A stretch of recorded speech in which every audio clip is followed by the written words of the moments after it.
क्या आप जानते हैं कि ब्रह्मांड की सबसे बड़ी शक्ति का जन्म कैसे हुआ? जब महिषासुर के आतंक से स्वर्ग डोल रहा था, देवता दर-दर भटक रहे थे और अधर्म अपनी चरम सीमा पर था, तब प्रकट हुई वो महाशक्ति जिसकी एक हुंकार से दसों दिशाएं कांप उठीं। नमस्ते दोस्तों, स्वागत है आपका एक और अद्भुत और दिव्य यात्रा में। आज हम बात करेंगे श्री दुर्गा सप्तशती के उस चतुर्थ अध्याय की जिसे शक्रादि स्तुति कहा जाता है। ये कोई साधारण मंत्र नहीं है, ये वो शब्द हैं जो इंद्र और समस्त देवताओं के हृदय से तद निकले थे जब माँ भगवती ने महिषासुर का वध कर त्रिलोक को अभयदान दिया था। आज के इस वीडियो में हम न केवल इस युद्ध के बाद की विजय गाथा को जानेंगे, बल्कि उस रहस्य को भी समझेंगे कि माँ का भयानक क्रोध वास्तव में पापी असुरों के लिए भी करुणा और मोक्ष का द्वार कैसे बना। यकीन मानिए, आज का ये महाविस्तृत सारांश सुनने के बाद माँ के प्रति आपकी भक्ति और श्रद्धा एक अलग ही ऊंचाई पर होगी। अगर आप भी अपनी लाइफ की मुश्किलों से लड़ रहे हैं, तो इस अध्याय की ऊर्जा आपको वो शक्ति देगी जो आपने कभी सोची भी नहीं होगी। तो दिल थाम कर बैठिए और पूरी श्रद्धा के साथ इस भक्ति प्रवाह में डूब जाइए। वीडियो के अंत तक बने रहना, क्योंकि आज का ज्ञान अधूरा छोड़ना आपकी सबसे बड़ी भूल हो सकती है। चलिए, जय माता दी के जयकारे के साथ शुरू करते हैं आज का ये दिव्य प्रसंग।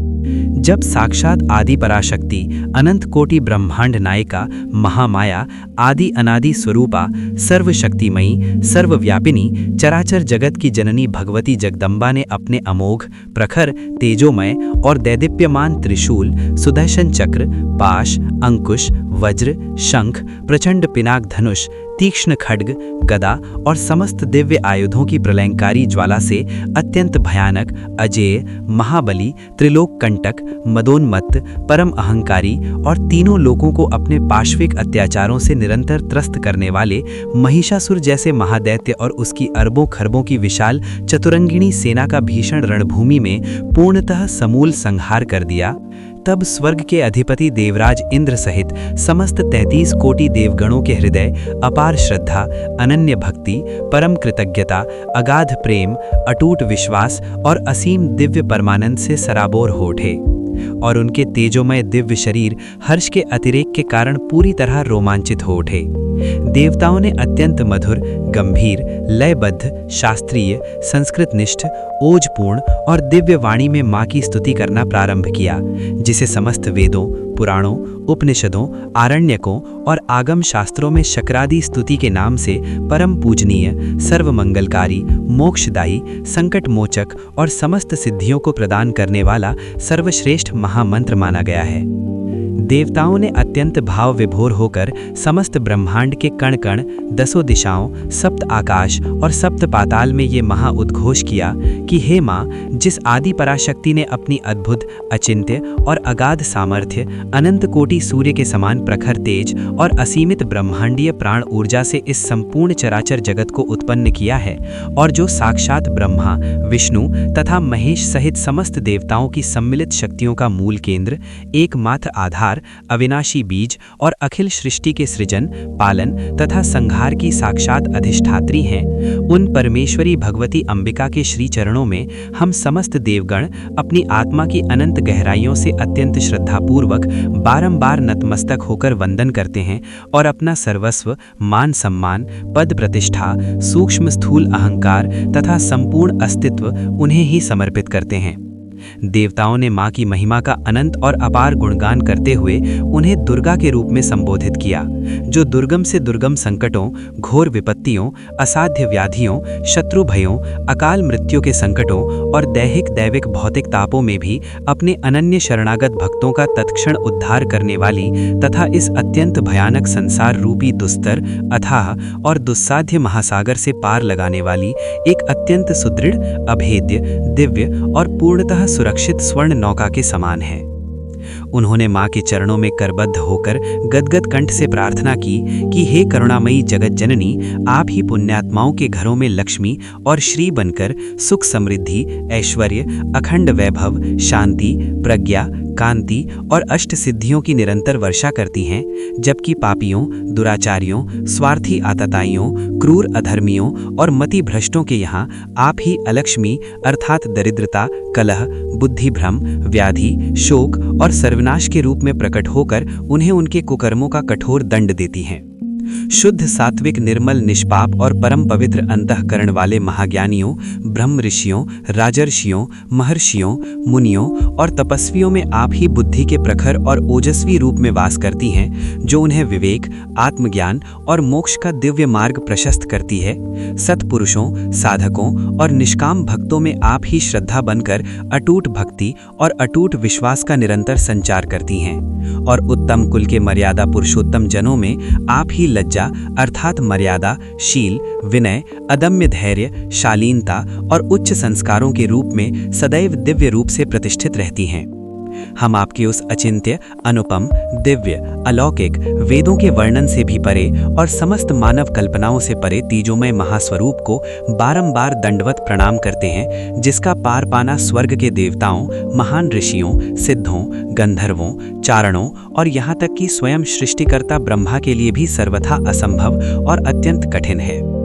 स्तुति के अत्यंत भावपूर्ण, गहन, आध्यात्मिक और अलौकिक क्षणों में देवताओं ने मां के प्रलयंकारी युद्ध कौशल और उनकी असीम वात्सल्यमयी करुणा का एक अत्यंत अद्भुत, निराला, मर्मस्पर्शी और चमत्कारी मेल बताया और ये गूढ़ तर्क दिया कि हे कृपालु मां, यद्यपि आपने युद्ध भूमि में असुरों का भीषण, प्रलयंकारी और सर्वविनाशकारी संहार किया और उन्हें अपने तीक्ष्ण खड्ग, बाण और शूल से विदीर्ण कर रक्त की भीषण सरिताएं बहा दी, परंतु वास्तव में ये आपके क्रोध का परिणाम नहीं, बल्कि आपकी छिपी हुई परम करुणा, अगाध दया, अलौकिक वात्सल्य, निस्वार्थ परोपकार और असीम ममता का ही एक महान और विश्व कल्याणकारी स्वरूप था।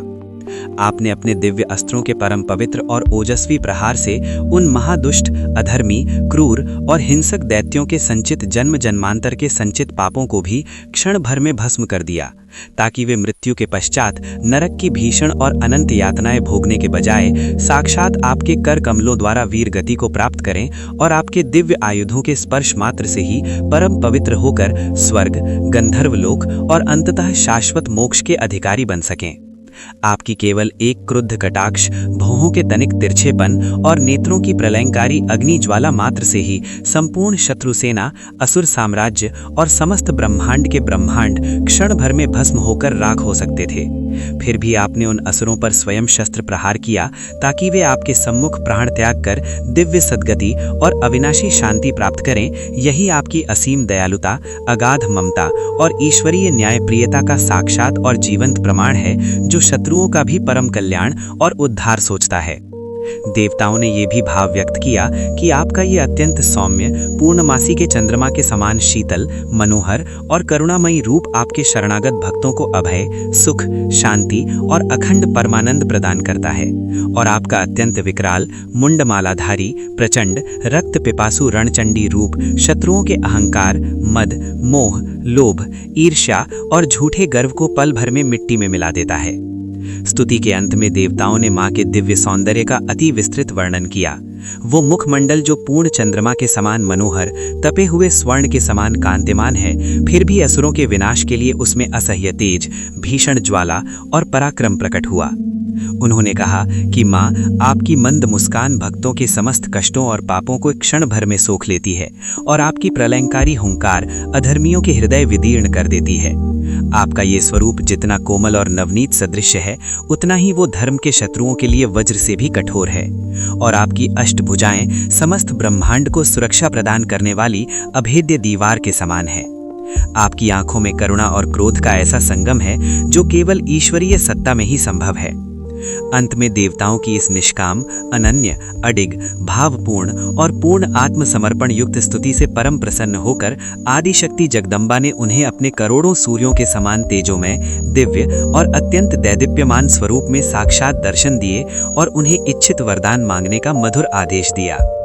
देवताओं ने अत्यंत विनम्रता पूर्वक नतमस्तक होकर केवल यही करबद्ध प्रार्थना की कि हे समस्त चराचर जगत की एकमात्र जननी माँ, जब भी इस सृष्टि पर, मानवता पर या हम देवताओं पर भविष्य में कभी भी कोई घोर विपत्ति, महासंकट, प्राकृतिक आपदा, महामारी, गृह कलेश, अकाल, भूकंप, जल प्रलय, ज्वालामुखी विस्फोट और असुरों का भय आए, तब आप इसी प्रकार समय समय पर दिव्य अवतार धारण करके हमारा और इस संपूर्ण ब्रह्मांड का उद्धार करती रहें और असुरों का समूल नाश कर सत्य, प्रेम, न्याय, दया, शांति और सनातन धर्म की पुनः स्थापना करें। साथ ही उन्होंने मां से ये विशेष वरदान भी मांगा कि जो भी साधारण मनुष्य इस परम पवित्र, महाशक्तिशाली और चमत्कारी शक्रादि स्तुति का पूर्ण श्रद्धा, भक्ति, शारीरिक मानसिक शुद्धता और अटल विश्वास के साथ नियमित पाठ या श्रवण करे, आप उस पर सदैव अपनी असीम अनुकंपा, अलौकिक कृपा दृष्टि और ममतामयी छत्र छाया बनाए रखें, ताकि उसके जीवन की समस्त शारीरिक व्याधियां, मानसिक क्लेश, आर्थिक अभाव, भीषण दरिद्रता, शत्रु बाधा, राजकीय भय, नजर दोष, तंत्र मंत्र बाधा, पारिवारिक कलह, अकाल मृत्यु भय, बुरे स्वप्न, गृह दोष और समस्त आध्यात्मिक रुकावटें सदैव के लिए जड़ से मिट जाएं और उसे अंततः सुख, शांति पूर्वक इस लोक में समस्त ऐश्वर्य, यश, कीर्ति, आरोग्य, पुत्र पौत्रादि सुख, उत्तम स्वास्थ्य, दीर्घायु, धन धान्य, पशुधन और परलोक में अविनाशी परम पद तथा मोक्ष की प्राप्ति हो। माँ भगवती जगदम्बा ने अत्यंत मधुर, गंभीर, वात्सल्यपूर्ण और करुणामयी स्वर में तथास्तु कहकर समस्त देवताओं को अभयदान दिया और उनकी प्रार्थना को सहर्ष स्वीकार करते हुए अंतर्धान हो गईं, जिसके तत्काल पश्चात स्वर्गलोक, पाताल और संपूर्ण पृथ्वी पर पुनः सत्य सनातन धर्म, अखंड शांति, परम संतोष, अटूट सुरक्षा, दिव्य ओज, तेज और असीमित आनंद की स्थापना हुई और दसों दिशाओं, पाताल की गहराइयों और आकाश की असीमित ऊंचाइयों में मां भगवती के जयकारों की गूंज अनंत काल तक के लिए व्याप्त हो गई, जिससे संपूर्ण सृष्टि पुनः तेजोमय, पूर्णतः सुरक्षित, सर्वथा मंगलमय, दैवीय ऊर्जा से लदी हुई, परम पवित्र, दोष मुक्त, भय मुक्त और परमानंदमयी हो गई। तो भक्तों, ये था देवी महात्म्य के चतुर्थ अध्याय का वो महाविस्तृत और दिव्य प्रसंग, जहां स्वर्ग के राजा इंद्र सहित समस्त देवताओं ने मां जगदम्बा की शक्रादि स्तुति की। आज हमने समझा कि मां केवल संहार करने वाली ही नहीं, बल्कि शत्रुओं का उद्धार करने वाली परम कृपालु और वात्सल्यमयी जननी भी हैं। उनकी महिमा अनंत है और उनकी करुणा का कोई पार नहीं। मैं आशा करती हूँ कि आज की इस आध्यात्मिक चर्चा ने आपके हृदय में भक्ति और ज्ञान का एक नया दीप प्रज्वलित किया होगा। यदि इस प्रसंग ने आपके मन को छुआ हो तो कमेंट बॉक्स में जय माता दी या देवी सर्वभूतेषु लिखना ना भूलें। आपकी एक छोटी सी प्रतिक्रिया हमें और भी गहराई से शोध करने और ऐसे ही दिव्य प्रसंगों को आप तक लाने की प्रेरणा देती है। इस वीडियो को अपने मित्रों और परिजनों के साथ साझा करें, ताकि मां की ये पावन स्तुति और उनका आशीर्वाद जन जन तक पहुंच सके। और हाँ, यदि आप हमारे इस परिवार के साथ नए जुड़े हैं तो चैनल को सब्सक्राइब करना ना भूलें, क्योंकि हमारी ये आध्यात्मिक यात्रा अभी थमी नहीं है। अगले अंक में हम प्रवेश करेंगे पंचम अध्याय की उस भीषण और रोमांचक कथा में, जहां मां भगवती एक बार फिर अधर्म के विरुद्ध महासंग्राम करेंगी। तब तक के लिए मां जगदम्बा की छत्र छाया आप सभी पर बनी रहे। आप स्वस्थ रहें, सुखी रहें और निरंतर भक्ति के मार्ग पर अग्रसर रहें। मिलते हैं बहुत जल्द अगले दिव्य अध्याय के साथ। तब तक के लिए सादर प्रणाम और जय माता दी।